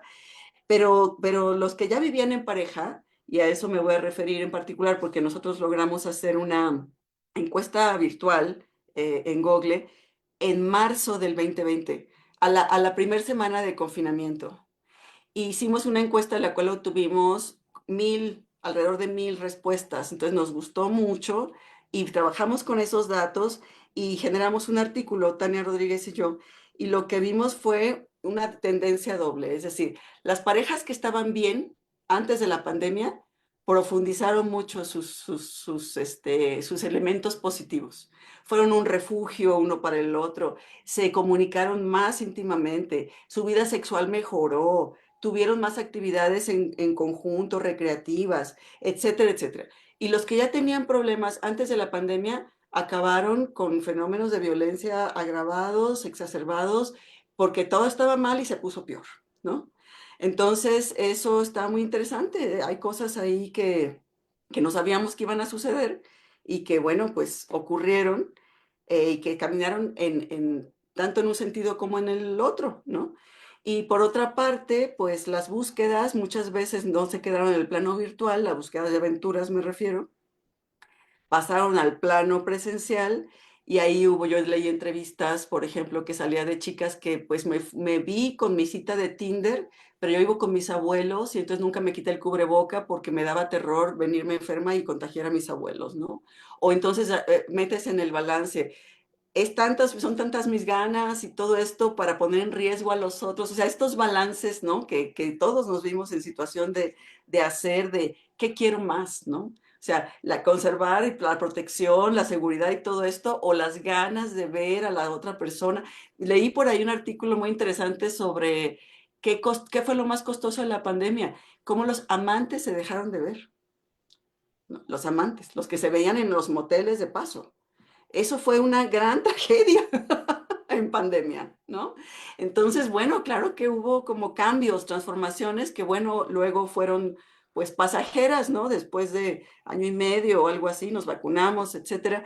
Pero sí, bueno, hay mucho que descubrir ahí, pero también hay mucho hecho, ¿eh? Se ha escrito ya bastante sobre eso y creo que los resultados son muy heterogéneos.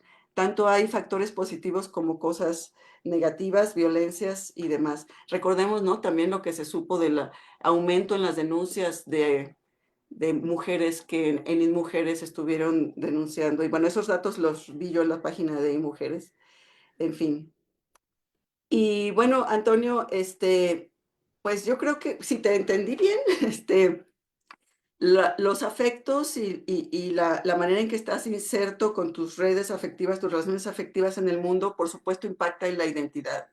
Porque la posición que se ocupa, digamos, en este terreno, te, puede ser tan fundamental, tan central, que no se dice tengo una pareja, sino soy la pareja de. O sea, tú que estás en esos temas identitarios, se suele confundir decir yo tengo una relación a decir soy la esposa de. O sea, sobre todo en las mujeres, el rol que se cumple en términos afectivos, sea de pareja o sea de la maternidad, es profundamente identitario, es decir, marca de manera intensa quién es uno en el mundo, ¿no? Entonces, pues sí, creo que es algo que está bastante, que se da por hecho, que así como el trabajo es un posicionamiento fundamental para los hombres respecto a su identidad, en las mujeres es las relaciones afectivas respecto de la identidad. Es raro, digamos, descubrir que toda la identidad de una mujer, por ejemplo, se basa en su situación profesional. Es como no propio, no muy común en México, ¿no? No quiere decir que no exista, pero casi siempre, digamos, lo primero que se define en esas adscripciones identitarias es soy madre, soy esposa, ¿no? Soy mujer y ya luego soy profesora, ¿no? O sea, soy ingeniera. Entonces sí, el tema de identidades y afectos es clara, es la vinculación, sobre todo en torno a las posiciones sociales. Yo te sugiero explorar esto en torno al estatus, o sea, las posiciones y al estatus que se ocupa relativo a esas posiciones sociales. Por eso ser amante de alguien es algo que se oculta, ¿no? Porque las posiciones están ligadas al prestigio, al estatus, y hay posiciones que están demeritadas, ¿no? Y en el caso de las mujeres, ser amante de alguien que se descubra es algo que es terrible, ¿no? No al revés, no en el caso de los hombres, donde eso no tendría por qué destruir su carrera, por ejemplo, ¿no? Entonces, bueno, por ahí sería la manera en que yo lo abordaría, pero no quiere decir que sea la única, ¿no? Sí. Gracias, doctora. Tenemos tiempo justamente para una segunda ronda, entonces le doy la palabra a Mónica y luego leo algunos comentarios y reacciones que han llegado tanto en Zoom como en Facebook. Okay. Sí, muchas gracias. Muchas gracias, Ida. Qué placer volver a escucharte, a la distancia.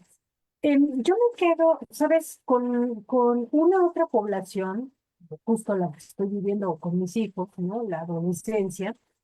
Y un poco hay una pregunta en Facebook que está muy relacionado con lo que yo te quiero preguntar.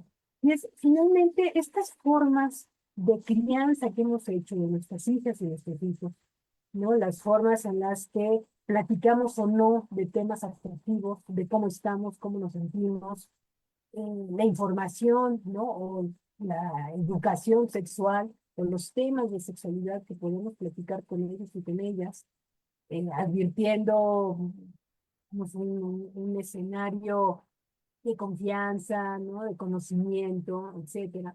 Sin embargo, mi hija que está ahora en una escuela pública, en una secundaria de más de 900 alumnos, eh, este tema justo que tú mencionabas, de que de pronto se ha vuelto una moda ser bisexual, es muy curioso porque mi hija lo está viviendo, ¿no? Muchos de sus compañeros se asumen así bisexuales, ¿no? Cualquier cosa que ellos realmente signifiquen la vida.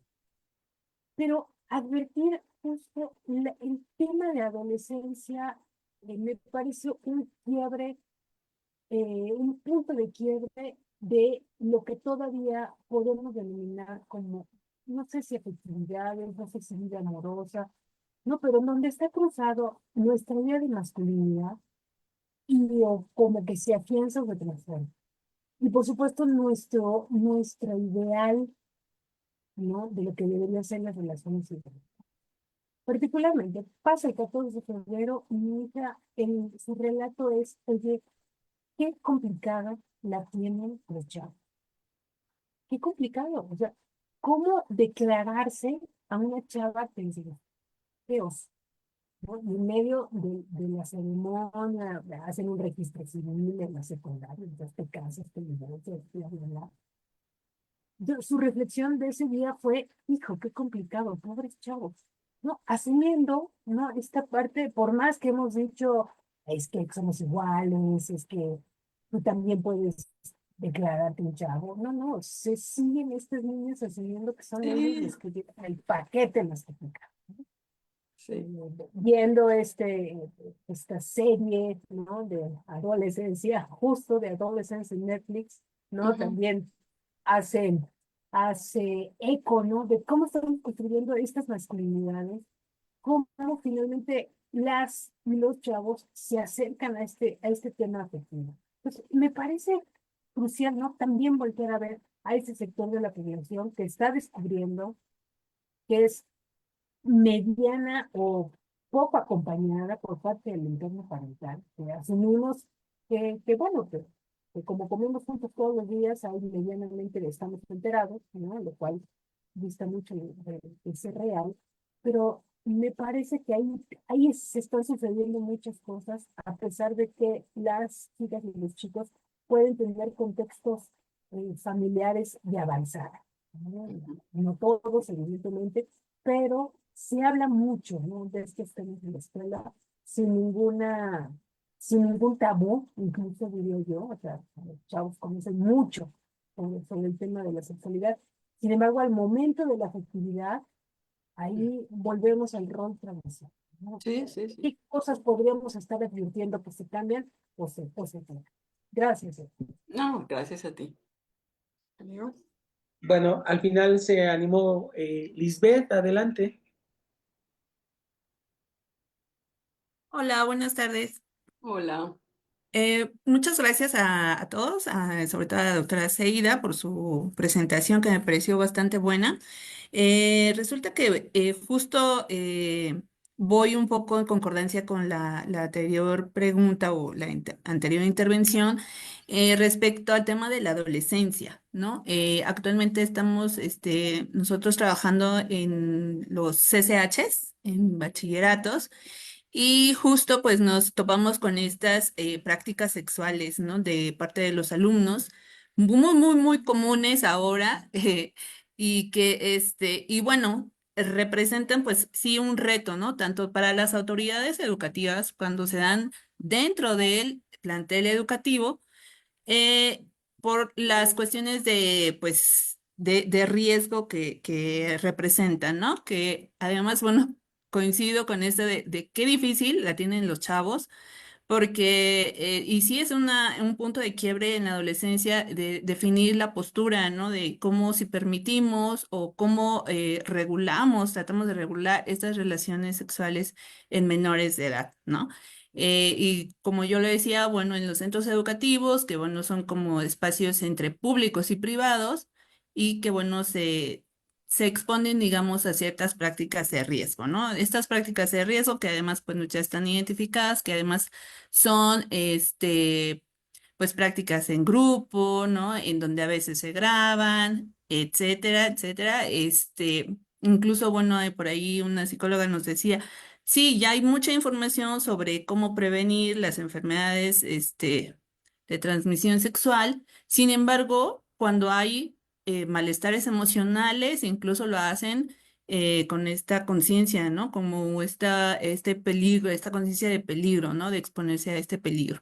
En fin, entonces, bueno, solamente sería esa como preguntarle la cuestión de cómo deberíamos abordar institucionalmente, a lo mejor desde las escuelas, estas prácticas sexuales, además teniendo en cuenta también la renuencia o la resistencia que tienen los padres de familia Ujú. para aceptar, digamos, pues estas prácticas sexuales en sus hijos digamos, las aceptemos o no, pues pasan, ¿no? O sea, están sucediendo, están llevándose a cabo y además influenciados también mucho por la pornografía, ¿no?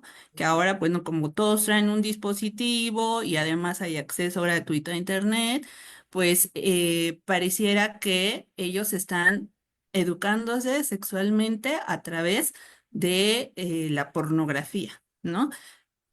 Pienso yo que sí, efectivamente hay mucha información. La información se ha centrado sobre este temor a contagiarse de alguna enfermedad, ¿no? O del riesgo de embarazarse. Y, digamos, truncar de alguna manera su proyecto de vida. Sin embargo, creo que la información debería centrarse también como en justo en esta práctica de placer, ¿no? O sea, de cómo encontrar placer y disfrute en su práctica sexual. Sin embargo, bueno, pues no hay las condiciones, ¿no? Para empezar, los lugares, pues en dónde pueden realizarlos, ¿no? En dónde pueden realizar las prácticas sexuales los chicos. Pues no hay, porque no, en la casa no se permite, en las escuelas no se permiten, en los espacios públicos pues hay riesgos de que sean atrapados por la policía, por muchas cosas. Y entonces, bueno, pues surgen estos otros espacios que no, obviamente no son regulados, son estos espacios que se llaman son casas, ¿no? Pues prácticamente son casas en donde, bueno, se rentan por muy poco dinero para que los chicos tengan encuentros sexuales, ¿no? Entonces, bueno, es por ahí. Creo que ya me extendí un poco. Muchas gracias, Lisbeth. Solo para cerrar esta última ronda, me voy a permitir leer un par de comentarios, preguntas que están tanto en Zoom como en Facebook. Empiezo con Facebook. Nos dice Ibalú Larios.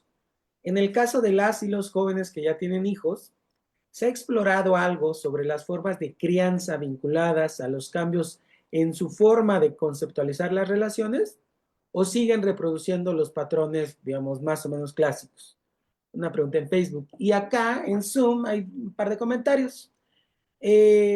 Justamente dice Alan Castro, cuando hablaba de las disonancias, una de esas disonancias podría ser esta tendencia de los amigos, se pueden besar, pero si ya me beso mucho con uno u otro en particular, ya estoy teniendo interés romántico en esa persona, pregunta. Y Melissa dice, hola, muchas gracias por la maravillosa presentación. Por favor, ¿me podría compartir las o los autores que abordan el concepto de disonancia emocional y de régimen de indecibilidad? Muchas gracias. Son algunos comentarios, algunas preguntas. Adelante, doctora, para contestar estas preguntas. Tan dificilísimas todas las preguntas. Me quedo así. No, bueno, yo creo que el campo de estudio es tan amplio que hay especialistas en cada una de las cosas que han mencionado. Yo no me siento capaz, por ejemplo, todo lo que planteó Lisbeth de la problemática con estos no adultos aún, de los SHs, de esta sexualidad adolescente atrapada allí, porque como dice ella muy bien, en la calle hay riesgos, en la casa no se puede, al mismo tiempo tienen un comportamiento que está siempre visible, ¿no? Y se busca que sea visible y hay un público al cual como satisfacer, ¿no? Y que es excitante, que me vean, que me graben, que me manden, que todo eso está tremendo porque son como condiciones de existencia de la relación amorosa, sexual, pero también nuevos valores y nuevas ansiedades y nuevas emociones traídas justo por la nueva tecnología que hace que todo esto se potencie, ¿no? O sea, las ganas de convertirte en espectáculo o de hacer que otros sean el espectáculo para burlarse, para humillar, para todas las cosas horrorosas que vemos entre adolescentes, ¿no? En los medios y cosas así.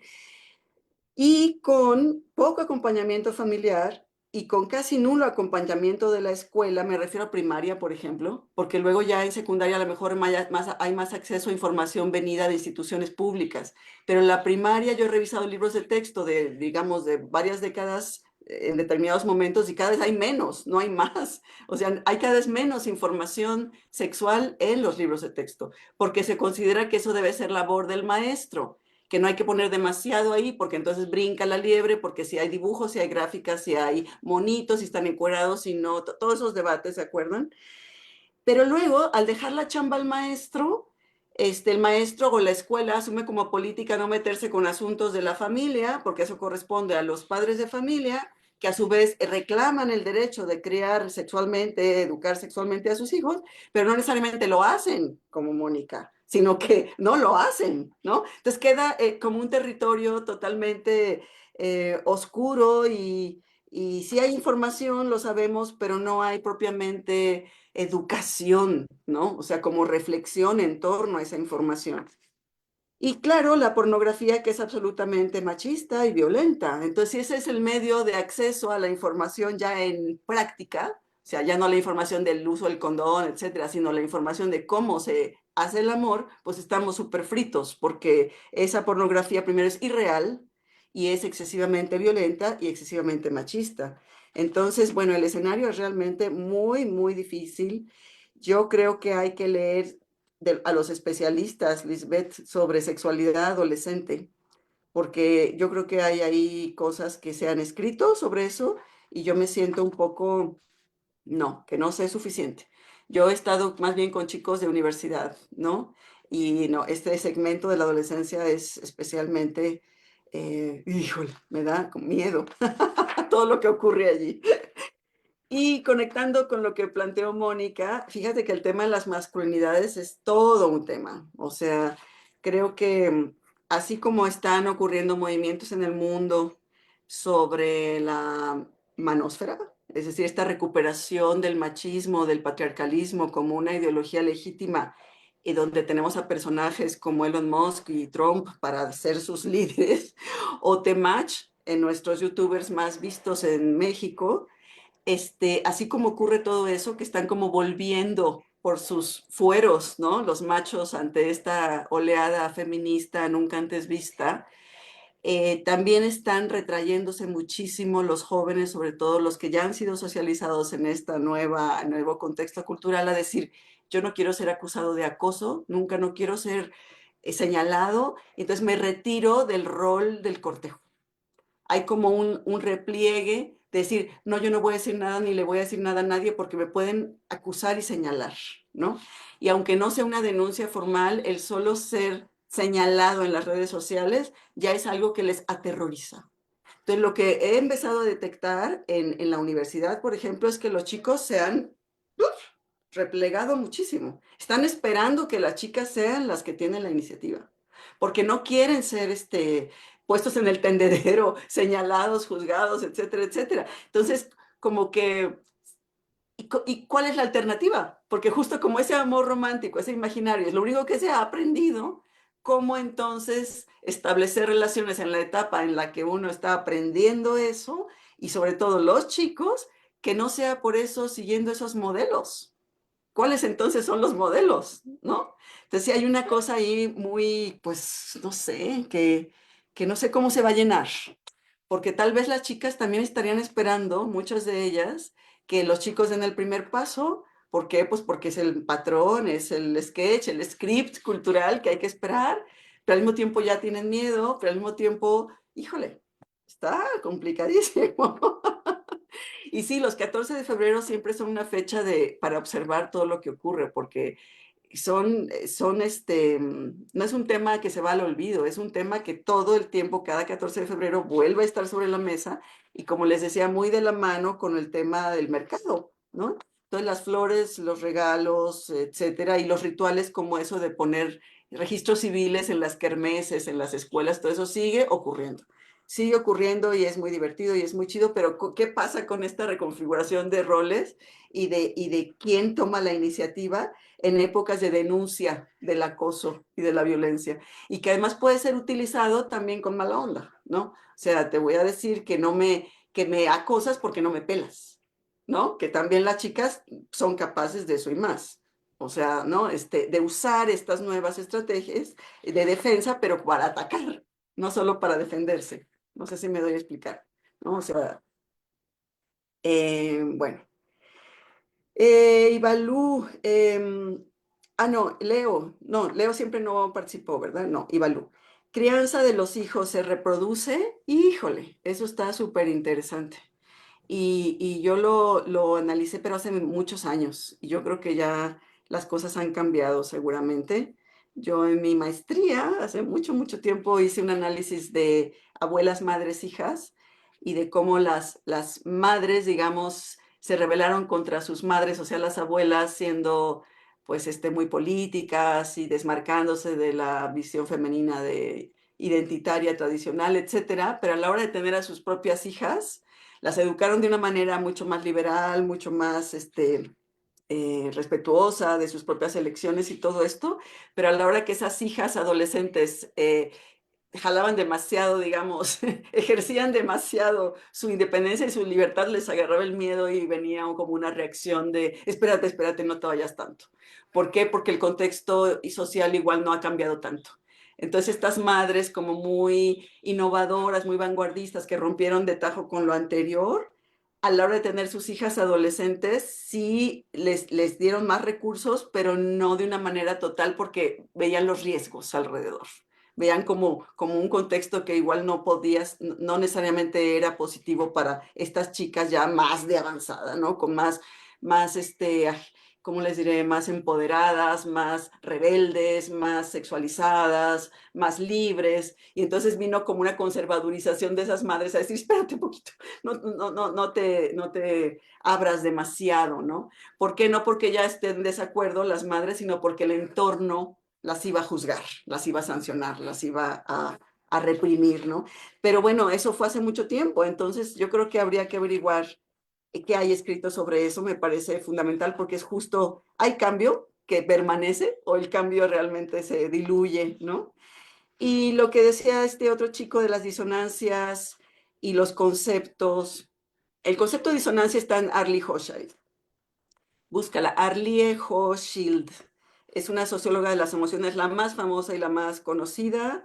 Si quieres en particular textos suyos, yo te los envío. Mi correo, no sé si los puedes compartir, Enrique, luego. Claro que yo les paso bibliografía. Y el concepto de régimen de indecibilidad, yo lo retomo de Foucault.